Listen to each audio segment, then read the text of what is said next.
The first letter appeared when I was merely 6 years old. It marked the beginning of what became a daily occurrence, yet never a routine. Every morning, I found it lying on the doorstep of my home, neatly folded and always unmarked. The paper was thick and yellow as if aged, and the writing was precise and elegant. Inside, the poem, inked in a way that shimmered in the morning sun, described the day ahead of me. In that initial letter, the poem spoke of simple childhood joys. The rhymes predicted a day filled with games, laughter, and an unexpected surprise. Looking back, it seemed to me that the first letter was a kind of introduction, a gentle start to the bond that was to develop between me and this mysterious sender. As I grew, the letters became more complex, describing not just joyful moments, but also warning of difficulties. One day, at the age of 10, a poem warned me about a tough decision I had to make at school. Thanks to it, I was prepared and avoided a conflict that could have had unpleasant consequences. There were also letters predicting minor accidents, like falling off of a bike or losing something important, allowing me to prevent them. These letters were like a compass, guiding me through life. They never detailed the day exactly. Rather, they painted pictures of possibilities, giving me hints on how to behave or what to avoid. Some of them were more enigmatic, prompting me to ponder more deeply about what the day might bring. By the age of 18, the letters began to describe more significant life events, such as meeting a person who became my best friend or deciding on a field of study. They were like signposts at the crossroads of life decisions, allowing me to be guided by intuition, but also by the hints from these mysterious parcels. These letters accompanied me over the years, becoming an integral part of my daily life. I didn't know the sender, but I felt a strange bond, as if someone was watching over my life from a perspective I couldn't see myself. Only now, looking back over all those years, do I understand how much these letters have influenced my life. Over the past few months, the routine of my morning letters began to take a new turn.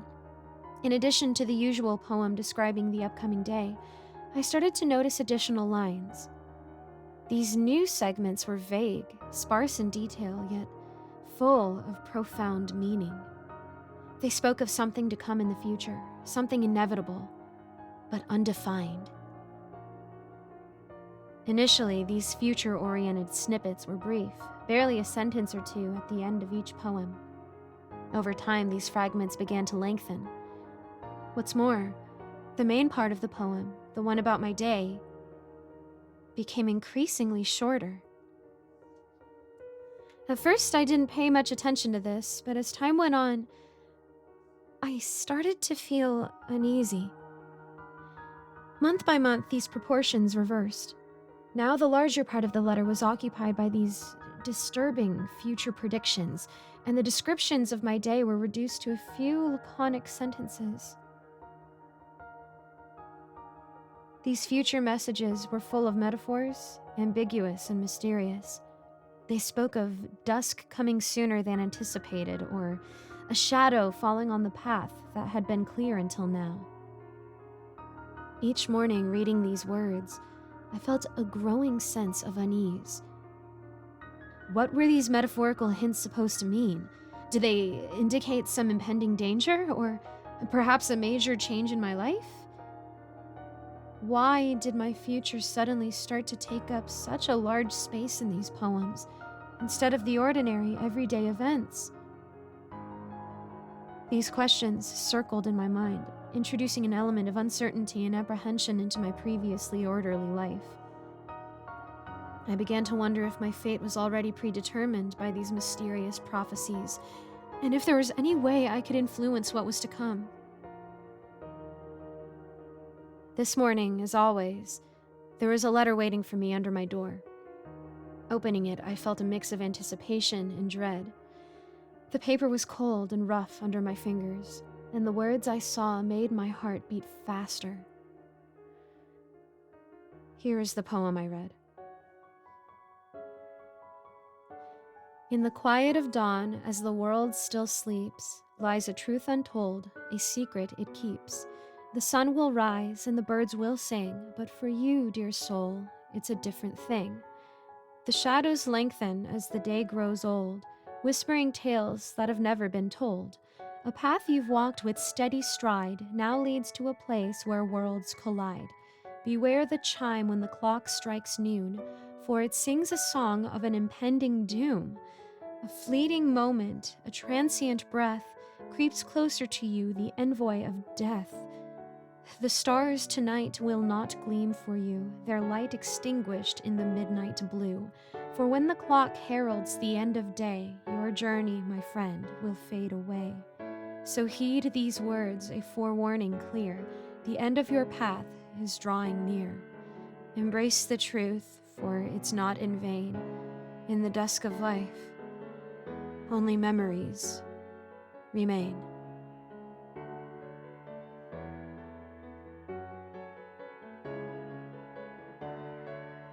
The ending of that poem sent a chill down my spine. Every word felt like an echo of a terrifying prophecy. The end of your path is drawing near. These words in particular stuck in my memory. Death, which I had so far avoided thanks to the warnings in the letters, now seemed inevitable. I spent the entire morning in contemplation. Could this letter be merely metaphorical? Was this truly the day when my path was supposed to end? Could I do anything to prevent it? These questions swirled in my head, not allowing me any peace. The revelation in this morning's poem left me in a state of profound unease. Up until now, the letters had been a guiding force, a means to navigate the uncertainties of each day. They offered foresight, a glimpse into the immediate future that allowed me to act, to change course when necessary. But this latest message was different. It was enigmatic and final. It didn't provide a clear path or a problem I could solve. It simply stated an end, my end, without giving any clue as to how it might come about or how I might avoid it. The feeling of control I'd grown accustomed to was suddenly gone, replaced by a sense of absolute helplessness. The realization that I couldn't prepare for or prevent what was coming was crushing. I felt trapped in a destiny that I had no power to change, a stark contrast to the sense of agency the letters had previously provided. Throughout the day, a cloud of despondency hung over me. I tried to distract myself with daily tasks, but my thoughts continuously circled back to the poem's ominous words. The idea that my life, which had always seemed so vibrant and full of possibilities, might be drawing to a close was overwhelming. I felt a deep sorrow for all the plans I had made, the dreams I had yet to realize. The uncertainty of not knowing what was to come or when was paralyzing. In the past, the letters had been a source of comfort and guidance, but now they were a source of dread. I found myself wishing I had never received that final message, longing for the ignorance that had once shielded me from the inevitability of fate.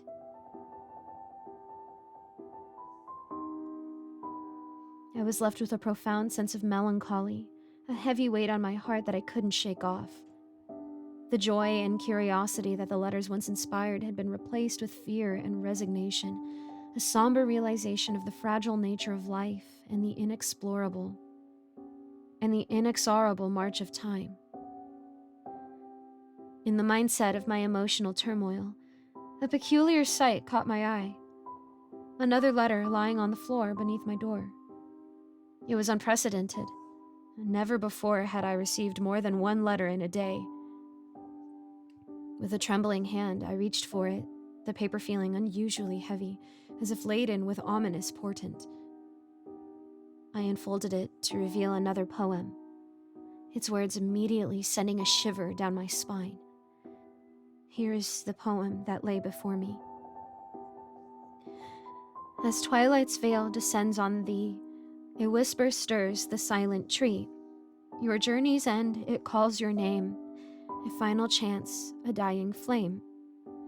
Closer now the shadows creep, stealing light as darkness seeps. A quiet footstep, A fleeting sigh, death's embrace is drawing nigh.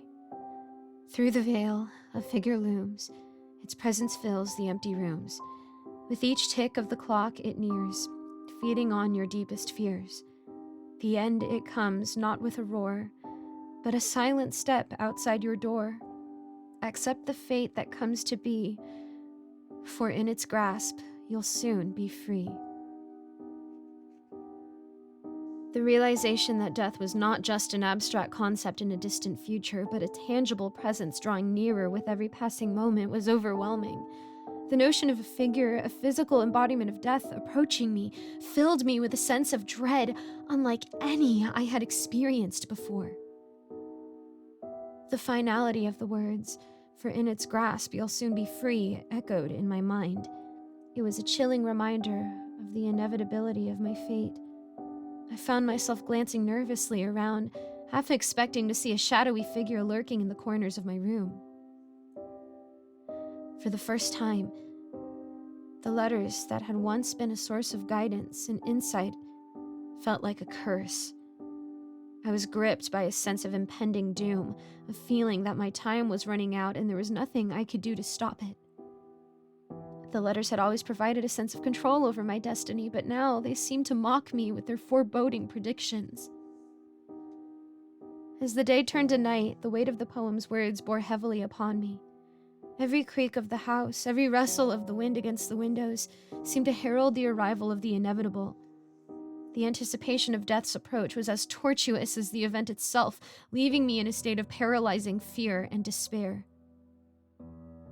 Overwhelmed by the crushing weight of the poem's predictions and the encroaching shadow of my own demise, I found myself grasping for connection in my final hours. In a state of emotional collapse, I reached out to my friends and family, desperate to hear their voices, to feel their presence in what I believed were my last moments. I called my friends first, my voice trembling as I tried to explain the bizarre and terrifying situation. I recounted the daily poems and their eerie accuracy, and how today's letters had foretold my end. There was silence on the other end of the line, a mix of confusion and concern. They offered words of comfort, suggesting rational explanations and urging me to calm down, but their words felt hollow against the certainty of the letter's predictions. The most difficult call was to my parents. When they answered, I could barely speak through my tears. I reminded them about the letters, for how years they had guided and warned me, and how now they had pronounced my impending death. There was a heavy pause as they processed my words, and then in a voice filled with worry and urgency, they told me they were coming to me as fast as they could. They insisted that I wasn't alone, that they would be there for me no matter what. Their determination provided a small glimmer of comfort, but it was overshadowed by the sense of finality that the letters had instilled in me. As I hung up the phone, I felt a profound sense of farewell. The conversations had an air of closure, a finality that was both comforting and heart-wrenching. I sat there, surrounded by the silent echoes of my goodbyes, waiting for my parents to arrive, waiting for the inevitable as the night deepened around me. For at least 2 hours, I sat motionless, my gaze fixed on the door, oscillating between the hope of seeing my parents arrive and the dread of another letter slipping through the gap. The room grew dimmer as the evening progressed. Shadows lengthened across the floor, enhancing the sense of isolation and expectancy. Suddenly, a faint rustling sound broke the silence, the unmistakable noise of paper sliding across the floor. My heart skipped a beat as I saw the corner of a new letter emerging from beneath the door. In an instant, I was on my feet, propelled by a mix of fear and an overwhelming need for answers. I rushed to the door, flinging it open with a desperate intensity, my eyes scanning the hallway for any sign of the mysterious letter sender. The corridor was empty, the usual sounds of the building eerily absent. I stepped out, looking left and right, my heart coming in short, sharp gasps, but there was no one. Whoever had been delivering these ominous messages had vanished without a trace. as if they were never there. Disheartened and filled with a growing sense of unease, I slowly closed the door and returned to the room.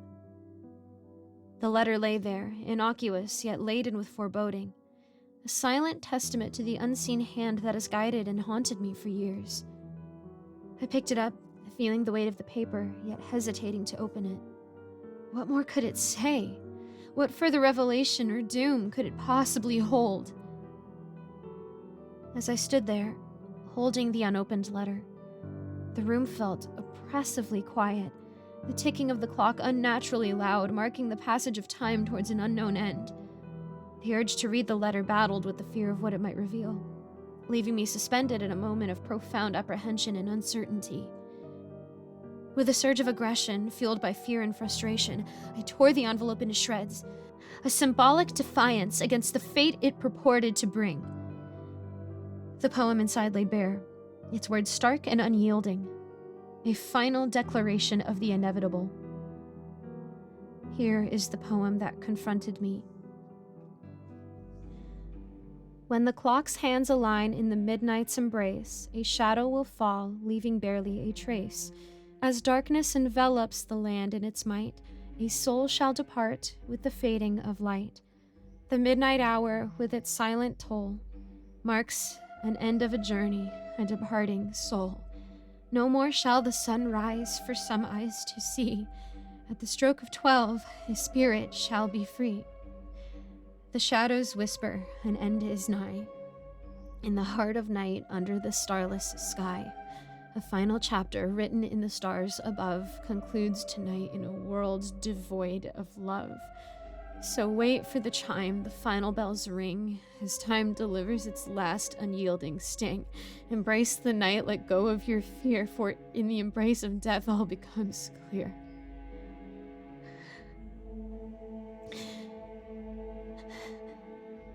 Reading these lines, a cold dread settled over me. The finality of, at the stroke of 12, your spirit shall be free, echoed ominously in the silence of the room. The clock on the wall seemed louder now, each tick a somber reminder of the fleeting nature of time. The poem's reference to midnight was stark and unequivocal. There were no riddles to solve, no ambiguity, just a clear, unalterable deadline. The thought of my existence being snuffed out like a candle flame at the arbitrary strike of a clock was both terrifying and surreal. As the night deepened, the weight of the impending hour grew heavier. I felt caught in a limbo of waiting, each minute stretching out endlessly, yet rushing me towards the inexplorable conclusion. Towards an inexorable conclusion. The certainty and specificity of the midnight hour filled me with a sense of helplessness, a pawn in a game whose rules I never understood. The silence of the night was a stark contrast to the turmoil within me, a quiet stage set for the final act of my story. The silence of the night enveloped me, a stark contrast to the storm of emotions raging within. As I sat in the dimly lit room, the clock's ticking seemed amplified, each sound a drumbeat marching towards the inevitable hour. With every minute that passed, the anticipation built, a crescendo of fear and anxiety. My mind was a whirlwind of thoughts, each more terrifying than the last, painting scenarios of what the midnight chime might bring. The room felt increasingly oppressive, the shadows stretching across the walls as if reaching out to me. I could almost feel the weight of time pressing down, a physical force drawing me inexorably closer to the fateful moment. My body was racked with shivers, a cold dread seeping into my bones. I tried to steady my breathing, but it came in short, ragged gasps, betraying my attempt at calm. As the clock's hands inched closer to 12, my heart pounded against my chest, a relentless drum echoing the ticking of the clock. The seconds seemed to stretch and warp, time itself bending under the gravity of the impending moment. I found myself counting the ticks, each one a step closer to the unknown. And then, in those last few seconds before midnight, a paralyzing fear took hold. I squeezed my eyes shut, an instinctive reaction to shield myself from what was to come. The room felt eerily silent, the ticking of the clock now a distant sound, as if time itself was holding its breath. The chime of midnight shattered the silence, but it was quickly overshadowed by the shrill ring of my phone. My heart leapt in my throat as I scrambled to answer it, my hands shaking uncontrollably. The voice that greeted me was broken, laden with sorrow. It was my father, his words coming through sobs and gasps. He told me about the accident, the devastating crash that had torn my mother away from us. His voice cracked as he uttered the unbearable truth. She was gone. As I listened, numb and disbelieving, the prophecy of the letters became painfully clear. My physical death they had foretold, but the death of a part of my soul. The world around me seemed to fall away, leaving me in a void of grief and shock. The realization hit me like a physical blow, a profound sense of loss that engulfed my entire being. In that moment, at the exact stroke of midnight, something inside me did indeed die. The loss of my mother was a chasm that swallowed the light, the joy and the warmth of my world. The prophecy had fulfilled itself, not through my demise, but through a loss that was equally shattering. The room felt colder, emptier, as if her passing had altered the very fabric of my reality. The night's silence returned, heavier and more oppressive than before, filled with a sorrow as deep and as endless as the darkness itself. Hello, everyone. Thank you so much for listening to this narration. I just wanted to give a quick thank you to all of my patrons who are subscribed over at my Patreon. We have a great big thank you from me to you, Alonzo, Kozak, Icy Narrates, Jesse Hartley, Andreas Anderson London, and Geek Sanctuary. Thank you guys so much for supporting me. If you would like to support too, just check out the links in my description. And thank you again for listening. I hope to see you all in the next video. Bye-bye.